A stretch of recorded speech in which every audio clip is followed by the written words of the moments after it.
નમસ્કાર દોસ્તો, આજની વાર્તાનું કથાતત્વ એ બુદ્ધ કથામાંથી લેવામાં આવ્યું છે. દોસ્તો, વર્ષો પહેલાની આ વાત છે.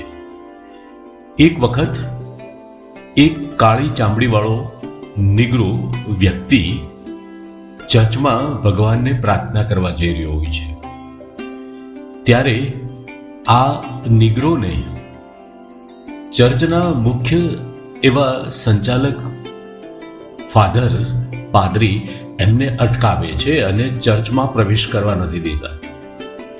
ત્યારે પેલો કાળો માણસ પાદરીને કહે છે કે તમે મને ભગવાનની પ્રાર્થના કરવા જવા માટે શા કારણોસર અટકાવો છો?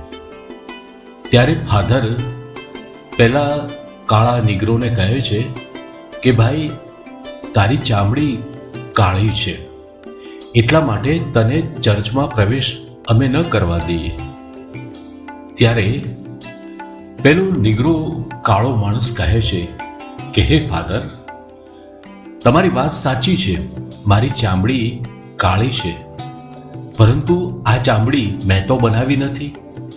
આ ચામડી તો મને ભગવાને આપી છે, અને આ કલર જે મારો શામ કલર છે એ પણ ઈશ્વરદત્ત છે. તો તમે આ ઈશ્વરે બનાવેલા મારા દેહને અંદર પ્રવેશ કરવા માટે શા માટે અટકાવો છો? ત્યારે ફાધર કહે છે, તારે ઘણી બધી શુદ્ધિ કરવી પડશે અને મારી સાથે ખોટી દલીલો અને લવારો ન કર. પેલો કાળો માણસ પાદરીની આ વાત ચૂપચાપ સાંભળે છે. એની સમજમાં પાદરીની વાત આવતી નથી. આમે જ્યારે સત્યની ઉદ્ઘોષણા થતી હોય ત્યારે સામેના વ્યક્તિની અણસમજ અથવા તો કૂપમંડૂકતા અથવા તો એની પાત્રતા ન હોય ત્યારે સત્ય દલીલ કે લવારી લાગતી હોય છે. પરંતુ પેલો કાળો માણસ આ મોટા મહાન પાદરી સામે કોઈ પણ પ્રકારની વધારાની ચર્ચા કર્યા વગર નિરાશ થઈને ધીમે ધીમે એ પોતાના ખેતર તરફ જાય છે. ખેતરના ધોરીએ બેસી ધોરિયાની અંદર વહેતા પાણીને જોઈ એ વિચારમાં ચડી જાય છે કે સાલું, આ ચામડીનો રંગ તો મને ભગવાને આપ્યો છે, અને આજે એ જ ચર્ચની અંદર જવા માટે, ભગવાનની સાથે પ્રાર્થના કરવા માટે ભગવાને બનાવેલો રંગ આ લોકો એનું બહાનું કરીને અટકાવે છે. મને સમજાતું નથી. આવા ગહન ચિંતનની અંદર પેલો કાળો માણસ પોતાના ખેતરમાં બેસી અને વિચારતો હોય છે. સાંજ ઢળી ગઈ, એને ખબર ન રહી, કારણ કે એટલો બધો એ પોતાની જાતની અંદર ખોવાઈ ગયો, ઈશ્વરની અંદર ખોવાઈ ગયો. ઈશ્વરે આ નિયમો ઘડ્યા હશે કે નહીં, કે આ બધા નિયમો માનવ સર્જિત હશે, એવા ઘણા બધા ખ્યાલની અંદર એ ખોવાઈ. ત્યારે સંધ્યાનો સમય થાય છે. એમને સમયનું ભાન નથી રહેતું. ત્યારે એમને ઈશ્વરનો સાક્ષાત્કાર થાય છે. એ કાળા માણસના માથા ઉપર ભગવાન હાથ ફેરવી એની સામે પ્રગટ થાય છે અને કહે છે કે દોસ્ત, તું કેમ ઉદાસ બેઠો છો? ત્યારે પેલો કાળો માણસ ભગવાનને જોઈને એમને પ્રણામ કરે છે. ઓહો પ્રભુ, તમે ખુદ મારા ચિંતાને દૂર કરવા માટે આવ્યા? ત્યારે ભગવાન કહે છે કે તું ચિંતા નહોતો કરતો, તું આ ધોરિયા ઉપર બેઠું બેઠું ચિંતન કરતો હતો, અને જે લોકો ચિંતન કરે છે એની સાથે હું ઝડપથી જોડાઉં છું, અને તારું ચિંતન ખરેખર સરસ હતું. તો સાંભળ હે નિગ્રો, હે કાળા માણસ, આ જગતની રચના મેં કરી છે, અને મારી રચનામાં કોઈ પક્ષપાત નથી. સૂરજના રોશની, એના કિરણો, એના તડકો એ જગતના તમામ સજીવ નિર્જીવ બધાને મળે છે.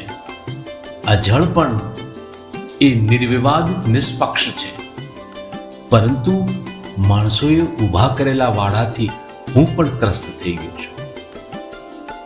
પેલો કાળો માણસ એવું કહે છે, તો ભગવાન મને ચર્ચમાં હવે નહીં જવા દે? ત્યારે ભગવાન હસતા હસતા કહે છે કે દોસ્ત, તને તો ચર્ચમાં જવા નથી દેતા, એ તારી સાથે તો આ જ ઘટના બની. મારી સાથે તો વર્ષોથી આ ઘટના બને છે. મને પણ ક્યાંય કોઈ આ ચર્ચમાં પ્રવેશ કરવા નથી દેતા. મને જતા અટકાવી લે છે. અને એવું તો નીતિ નિયમો કડક બનાવ્યા છે, હું પણ ચર્ચમાં જઈ શકતો નથી. ત્યારે પેલો કાળો માણસ આશ્ચર્યમાં પડી જાય છે કે પ્રભુ, તમને કઈ તાકાત અટકાવી શકે? તમે તો જડ ચેતન સર્વત્ર છો, તમને કોઈ અટકાવી શકે ખરું? અને ફાધરની શું વિસાત કે તમને ખુદને ચર્ચમાં જતા અટકાવે? ત્યારે ભગવાન કહે છે કે હા દોસ્ત, હું ચર્ચમાં નથી જઈ શકતો. હું એવી કોઈ જગ્યામાં જતો નથી. મારું મન દુભાય છે, એટલે એવી જગ્યાથી હું દૂર રહું છું. એટલે પેલા ભોળા કાળા માણસને ભગવાનની આ વાત સમજાણીની એટલે કહે છે કે હે પરમાત્મા, થોડુંક મને સમજાય એ રીતના કહો કે તમે ચર્ચમાં શા માટે નથી જતા? ત્યારે ભગવાન કહે છે કે જ્યાં ઉચ્ચ નીચના ભેદભાવ હોય, જ્યાં જાતિ જ્ઞાતિના ભેદભાવ હોય, જ્યાં ધર્મના નામે વ્યાવસાયીકરણ થઈ ગયું, જ્યાં સ્ટેટસ સાથે જોડાયેલા દર્શન હોય, શ્રીમંતોને અલગ વ્યવસ્થા હોય અને ગરીબોને અલગ વ્યવસ્થા હોય, જ્યાં જ્યાં પક્ષપાત છે, જ્યાં જ્યાં ભેદભાવ છે, હે મનુષ્ય, હું ક્યારેય એ જગ્યા ઉપર જતો નથી. પછી એ મારું મંદિર હોય, ચર્ચ હોય, દેવાલય હોય કે મસ્જિદ હોય, જ્યાં જ્યાં પક્ષપાત છે, જ્યાં જ્યાં ભેદરેખાઓ છે, જ્યાં ઉચ્ચ નીચના માપદંડો છે, ત્યાં હું ક્યારેય જતો નથી. અને મને નિમંત્રણ આપે ઢોલ નગારા સાથે, શરણાઈઓ સાથે, તો પણ હું ક્યાંય જતો નથી. હું એવી કોઈ પણ જગ્યાઓમાં હાજર નથી હોતો કે જ્યાં આ પ્રકારના ભેદભાવો, જ્ઞાતિ, જાતિ, સંપ્રદાય, ધર્મને લઈ અને જ્યાં જ્યાં વિખવાદો છે, ત્યાં ઈશ્વર ક્યારેય હાજર હોતો જ નથી. પરંતુ ત્યાં ઈશ્વર છે એવો એક અફવાનું બજાર આ કહેવાતા લોકો ફેલાવતા હોય છે. હકીકતે ઈશ્વરની, ત્યાં ઈશ્વરની અફવા હોય છે. એટલે દોસ્ત, તું નિરાશ થામાં, હું પણ ત્યાં નથી. અને જો હું ચર્ચમાં ન હોઉં તો તારે ત્યાં જઈને શું કરવું છે? પેલો કાળો માણસ ખરેખર ભગવાનની વાત સાંભળીને ગદગદ થઈ ગયો કે હા પ્રભુ, હવે મારે ચર્ચમાં જવાની જરૂર નથી. જ્યાં તમે નથી ત્યાં મારે જઈને શું કરવું છે? એટલે પેલો કાળો માણસ ભગવાનને પ્રશ્ન કરે છે, તો મારે ક્યાં જવું જોઈએ? ત્યારે ભગવાન એને કહે છે કે બાઇબલના સિદ્ધાંતો પ્રમાણે તું બધા પર પ્રેમ, દયા, કરુણા રાખ. તારા પાડોશીને મદદ કર. તારી પાસે જે કંઈ યથાશક્તિ છે એમાંથી તું જરૂરિયાતમંદને સહયોગ કર. એમની જરૂરિયાત પૂરી કર. તારી શક્તિ પ્રમાણે આ જગતને રૂડું બનાવવાનો પ્રયત્ન કર. તારી પ્રાર્થના મારા સુધી પહોંચી જશે. અને પછી પહેલો કાળો માણસ ઈશ્વર નામની અફવાથી બહાર નીકળી પોતાનું જીવન સરસ રીતના જીવે છે.